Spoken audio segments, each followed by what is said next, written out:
नमस्कार संदीप जी, बहुत बहुत स्वागत है आपका। नमस्ते अंजू जी। सर, तो ऐसा लग रहा है कि जोरदार झटका लग गया है संभल की वो तथाकथित जामा मस्जिद की कमेटी को। गए थे रंगाई पुताई की इजाजत लेने के लिए, अब तो इलाहाबाद हाई कोर्ट ने साफ कह दिया सिर्फ सफाई से काम चलाइए, कोई रंगाई पुताई करवाने की जरूरत नहीं है। बिल्कुल, हमारे यहाँ एक कहावत चलती है कि चौबे जी चले थे छौबे जी बनने जी दूबे जी बन के लौटे।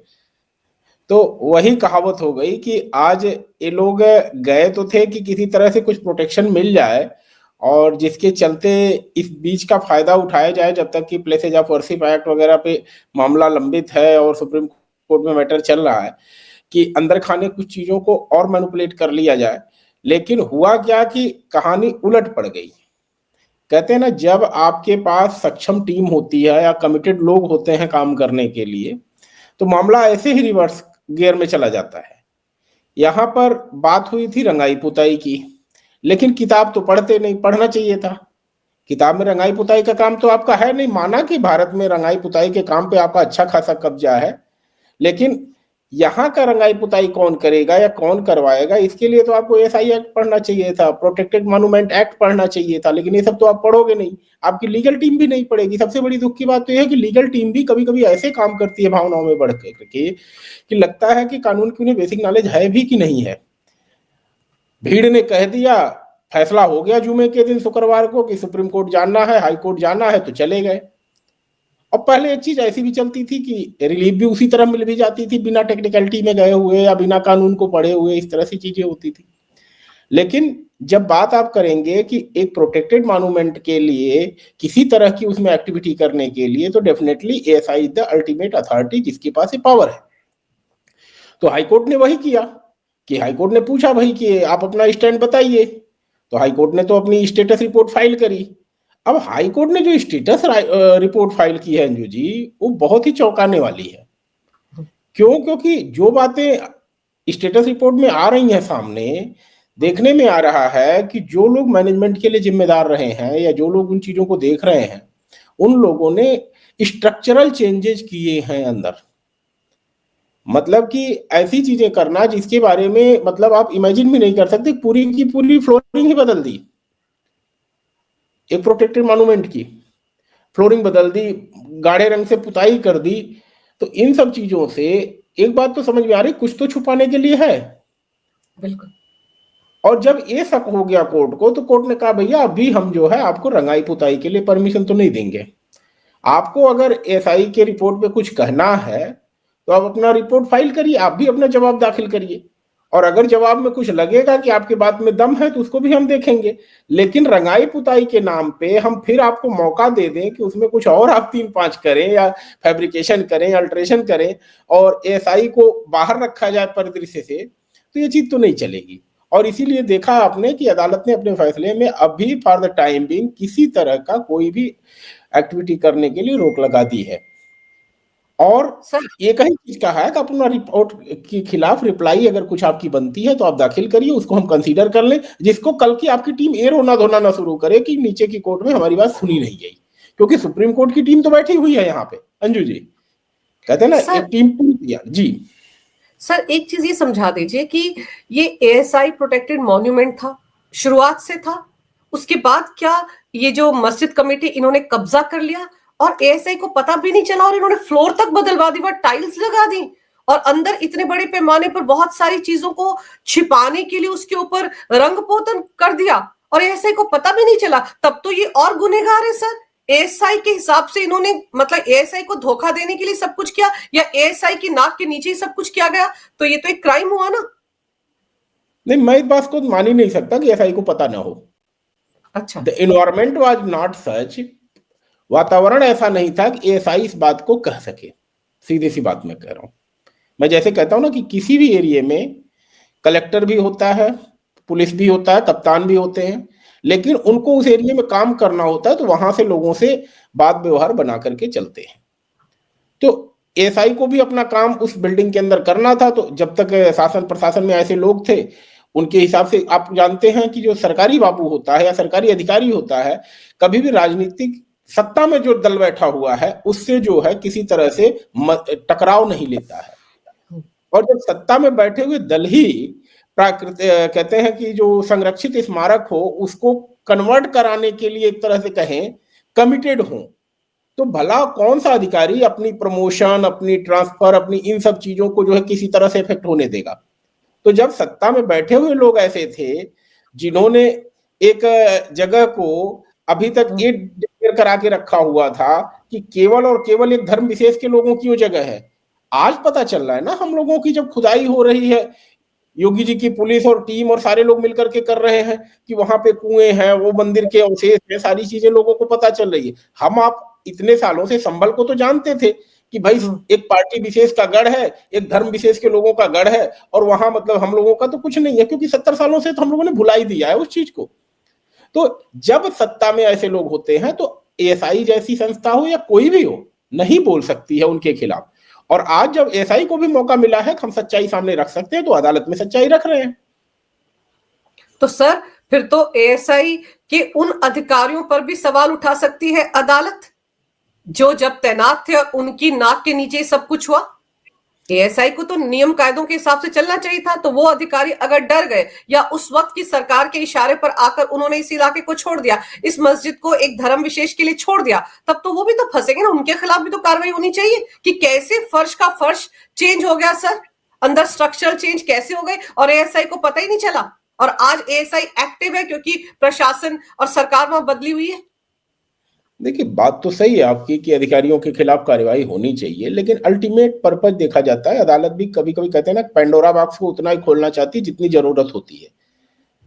तो अगर बहुत ज्यादा पेंडोरा बॉक्स हम खोलेंगे तो मूल मुद्दे से भटक जाएंगे। अभी मूल मुद्दे पे अदालत के सामने भी है कि यह विषय बिल्डिंग जो सामने दिख रही है, जिसे हाईकोर्ट ने अपने अदालत आदेश में कह दिया है कि जिसे तथाकथित जामा मस्जिद, क्योंकि अभी इसके टाइटल पे डिस्प्यूट है, तो यह डिसाइड करना है अदालत को कि यह किस पक्ष की स्ट्रक्चर है, किस पक्ष की पूजा स्थल है।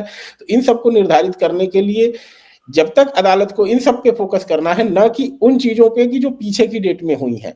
तो पीछे की डेट पे जाएंगे तो निश्चित ही वो लोग फंसेंगे जिन लोगों ने इस तरह का काम किया है। और कहीं ना कहीं देखिए लखनऊ से फाइल चलती है तभी नीचे के स्तर पे, जिला स्तर पे कुछ ना कुछ होता है, क्योंकि जिला स्तर का अधिकारी कोई भी काम अपने लेवल पे नहीं करता है। तो अगर इस तरह से कंस्ट्रक्शन करने दिया गया, इतने आप ये सोचिए ना पूरी फ्लोरिंग चेंज हुई है। क्या जिले के कलेक्टर को नहीं पता चला होगा? क्या जिले के एनजीओ को नहीं पता चला होगा? पुलिस को नहीं पता चला होगा?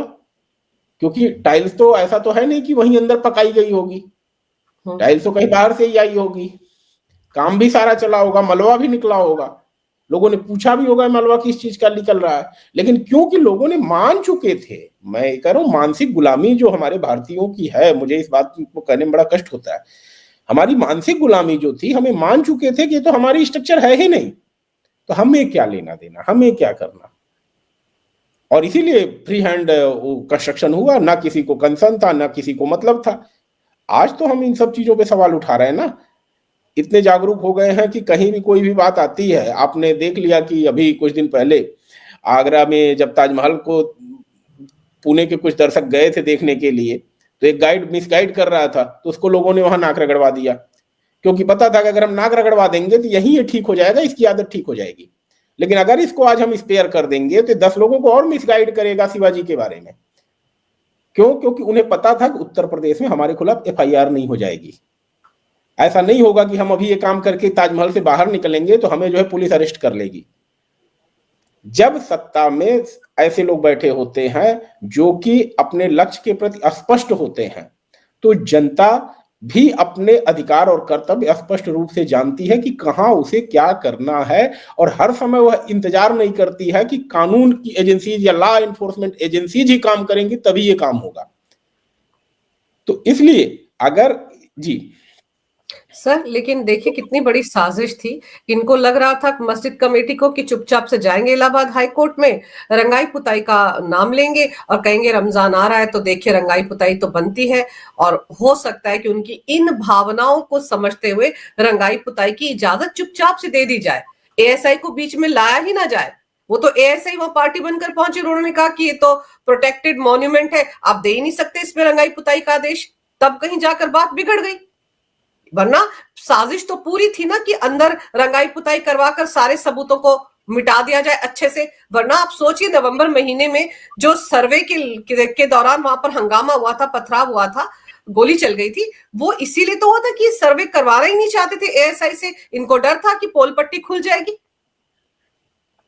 देखिए, कहते हैं ना कि हाई कोर्ट के जज जो होते हैं या सुप्रीम कोर्ट के जो जज होते हैं, उनका सार्वजनिक जीवन का अनुभव बहुत ज्यादा होता है। ये बात अलग है कि जब वो उस कुर्सी पे विराजमान हो जाते हैं तो सार्वजनिक जीवन से कट जाते हैं, लेकिन उनको इस तरह से मूर्ख नहीं बनाया जा सकता। अदालत के सामने कुछ लोग जाते हैं इनोसेंट बन के, बिल्कुल कि साहब हमारे साथ गलती हो, क्राइम हो गया, हमको इंसाफ दिलवाइए, जबकि क्राइम वही किया रहता है। तो इनोसेंट प्ले करने की जो टैक्टिस थी ना हाई कोर्ट के सामने कि जी रमजान आ रहा है और साफ सुथरा हो जाए, थोड़ा मस्जिद अच्छी लगेगी, ये सब चीजें हम लोगों का भी राइट बनता है, करा दीजिए। ठीक है, उन्होंने कहा कि ठीक है आप कहते हैं तो करवा देते हैं, लेकिन नियमों के हवाले से काम होगा ना।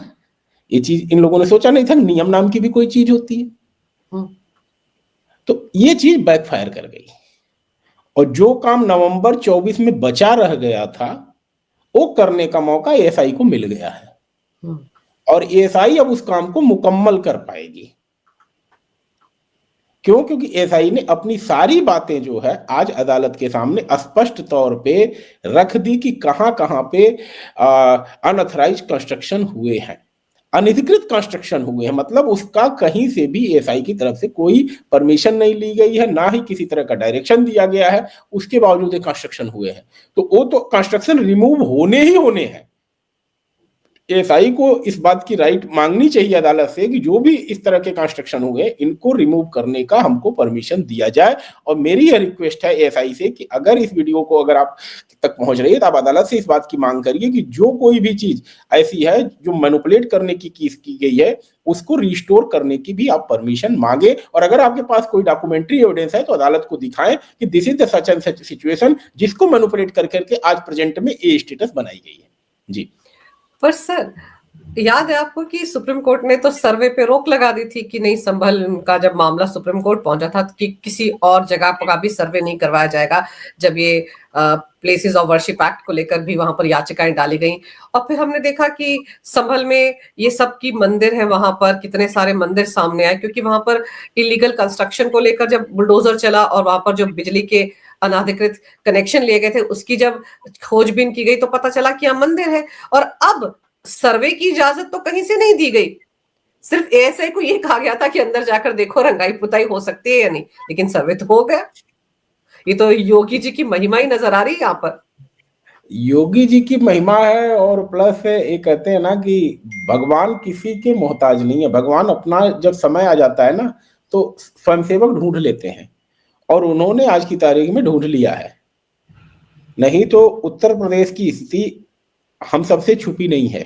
हम लोग उत्तर प्रदेश का इतिहास भी जान रहे हैं कि यही वो प्रदेश है जिसने एक देश बनवाने में बहुत बड़ा रोल अदा किया। और देश बनने के बाद हुआ क्या कि यहां से कोई नहीं गया, जबरदस्ती जो पंजाबी बोलने वाले लोग थे, जो पंजाब के लोग थे, उन लोगों के एरिया को जो है कह दिया गया कि पाकिस्तान बनेगा और उनके ऊपर उर्दू थोप दी गई। मतलब जबान थी उत्तर प्रदेश की, सिखाया जाने लगा कहां के? पंजाब के लोगों को। और वो हकीकत आज 70 साल भी नहीं बदली है। जब पाकिस्तानी किसी क्रिकेटर के सामने मीडिया का माइक जाता है या कोई फौज का आदमी है मीडिया को संबोधित करता है तो उसके मुंह से पंजाबी निकली जाती है। उर्दू भले वो 2-4 मिनट बोलता है लेकिन उसके बाद फिर वो पंजाबी में ही फ्री रहता है। क्यों? क्योंकि जो असली पाकिस्तान की लैंग्वेज बनाई गई उर्दू, वो तो बोलने वाले सब यहीं रह गए। तो ये बीज जो है कुछ ना कुछ यहाँ अभी 70 सालों के बाद भी बचा हुआ है। और वह बीज जब राजनीतिक संरक्षण पाता था तो आज जो हम संभल का मुद्दा देख रहे हैं या कुछ ऐसी चीजें हम लोगों के सामने आती हैं रह रह करके, यही कारण है। उत्तर प्रदेश को अगर योगी आदित्यनाथ जी का साथ नहीं मिला होता ना तो आज की स्थिति के बारे में आप आराम से कल्पना कर सकते हैं। क्योंकि उत्तर प्रदेश हर तरह से देश में सबसे बड़ी जनसंख्या वाला प्रदेश है और उसमें धर्म विशेष की भी जनसंख्या यहाँ सबसे ज्यादा है। और मैंने कहा कुछ लोग उसमें से बचे हुए हैं जो उस मानसिकता के थे जिनको लगता था कि हंस के लिया पाकिस्तान और आगे क्या क्या नारे लगाते थे। लेकिन बात यह है कि आज जब बात उठ रही है कि योगी जी का नेतृत्व हम लोगों को मिला है और इस तरह से अधिकारी या न्यायालय सभी उन तथ्यों को जो अभी तक हम लोगों से झुठलाए गए हैं उनको कहते हैं तथ्य के साथ लोगों के सामने रख रहे हैं, पारदर्शी तरीके से रख रहे हैं, जिससे कल कोई ये ना कह सके कि विक्टिम कार्ड खेले। देखिए, अदालत का काम ये नहीं है कि पार्टी ए या पार्टी बी के साथ जाना। अदालतों का काम है कि न्याय का साथ देना जो सत्य और ट्रांसपेरेंट दिख रहा हो। आपने देखा कि अगर रंगाई पुताई के लिए गए हैं तो there is nothing wrong in रंगाई पुताई, लेकिन बात यह है कि नियमों से काम होगा ना, भावनाओं से तो होगा नहीं अदालत का फैसला। और अगर यह बात सामने आ रही है एसआई की रिपोर्ट में कि अनऑथराइज कंस्ट्रक्शन हुआ है तो डेफिनेटली अदालत भी इस पे कॉल लेगी।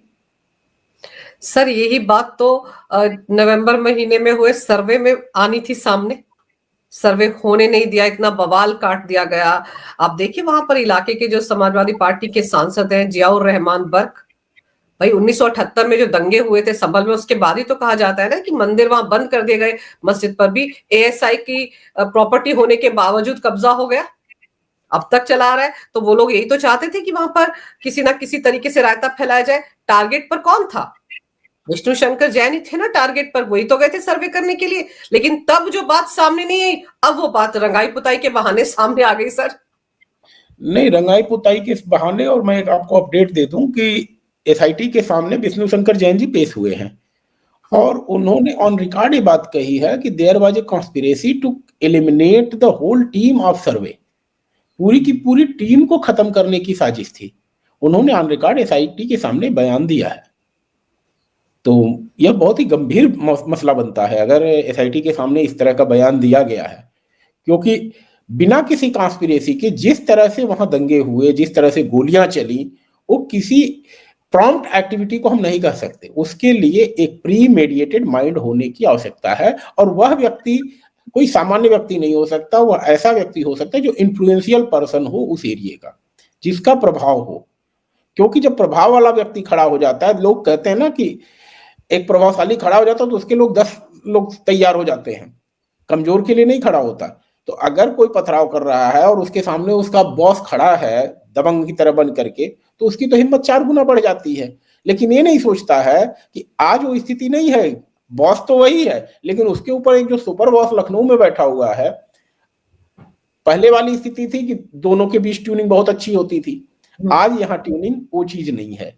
आज अगर आप गलत करोगे तो आपको परिणाम भुगतना पड़ेगा। और सर शारिक साठा जिसका नाम इस पूरी कंस्पिरेसी में आ रहा है, उसके बारे में तो साफ कहा जा रहा है कि जियाउर रहमान बर्क की अगुवाई में वो 2 दशक तक वहां पर ये गतिविधियां करता रहा है। और अब भी अगर वो कह रहा है कि हथियार वहां पर भेजे गए, सब कुछ हुआ, तो बिना राजनीतिक संरक्षण के तो हो ही नहीं सकता। इसी बात का तो ये लोग रोना रो रहे हैं कि इनकी सारी साजिशें जो है सामने आ रही हैं। और मैं कह रहा हूं कि अभी जब एसआईटी के सामने इस तरह का बयान आया है विष्णु शंकर जैन जी का, तो डेफिनेटली लॉ एनफोर्सिंग एजेंसीज इसकी तह तक जाएंगी। और आप देखिएगा दर परत दर जब ये चीजें खुलेंगी तो निकल के आएगा कि इसमें कहीं न कहीं अंतर्राष्ट्रीय साजिश भी थी, जिसके तहत एरिया के कुछ प्रभावशाली लोग शामिल थे। और उन लोगों ने यह नहीं सोचा था कि इस तरह से हम अपने मंसूबे में फेल होंगे, क्योंकि पूरा पर्पज था कि किसी तरह से इस टीम को अगर हम एलिमिनेट कर देंगे तो आने वाले समय में, देखिए मैं इस बात से बिल्कुल, मुझे कहने में कोई गुरेज नहीं है कि अभी आप देखते हैं बड़ी अच्छी मूवी भी आ गई, हम लोग शिवाजी की जय जयकार भी कर रहे हैं, सब चीजें कर रहे हैं, लेकिन बात यह है कि हम लोग जय जयकार ही बस करना जानते हैं, काम करना नहीं जानते। अगर एक विष्णु शंकर जैन को कुछ हो जाएगा ना, आने वाले 20 साल 25 साल तक फिर कोई अधिवक्ता या कोई समाजसेवी इस तरह से आगे बढ़ के हिंदुत्व की लड़ाई लड़ने के लिए सामने नहीं आएगा। तो यह काम इसीलिए किया जाना था कि किसी तरह से इस लड़के को, यंग जनरेशन को टारगेट किया जाए। टारगेट उनके पिताजी नहीं थे, क्योंकि पिताजी अपनी जिंदगी जी चुके हैं। अगर विष्णु शंकर जैन को छू दिया जाएगा तो युवा जो है हतोत्साहित हो जाएगा, आगे से कहेगा भैया हमको नौकरी चाहिए, हमको रोजगार चाहिए, मंदिर मस्जिद में क्या पड़ा, इस चक्कर में नहीं पड़ना है हमें। लेकिन समय रहते ये पोल खुल गई है और इसमें अभी आप देखिएगा बहुत लोगों के गले फंसेंगे आने वाले समय में। बिल्कुल सही कह रहे हैं आप सर कि जैसे जैसे इस मामले की तहकीकात एसआईटी और करेगी तो पता चलेगा और कौन कौन लोग इसमें शामिल हैं, और विदेशी एंगल तो इसमें है ही। और सर फिलहाल तो एएसआई से पूछा गया है, इलाहाबाद हाईकोर्ट ने कहा है कि सफाई करवाओ, वहां पर साफ सफाई करवाओ, झाड़ फूट कराओ, लेकिन वो सब भी एएसआई की अगुवाई में ही होगा। तो इस तरीके से झटका तो पहले ही लग चुका है कमेटी को, और अब तो जो चाहते थे वो भी नहीं हो पा रहा है। गाहे बगाहे उनकी गलती की वजह से एएसआई की टीम सर्वे भी कर गई कि अंदर कितने बदलाव हुए, वरना उनको तो अंदर घुसते ही नहीं दे रहे थे ये लोग। तो अब देखते हैं जब इस मामले की सुनवाई 5 मार्च को फिर से होगी तब क्या कुछ होता है अदालत में। सर आपने समय निकाला, विस्तार से इस विषय पर जानकारी मेरे दर्शकों को दी, आपका बहुत बहुत धन्यवाद। नमस्कार, भारत माता की जय हो, वंदे मातरम और जय श्री राम। जय श्री राम मंजू जी, जय श्री राम।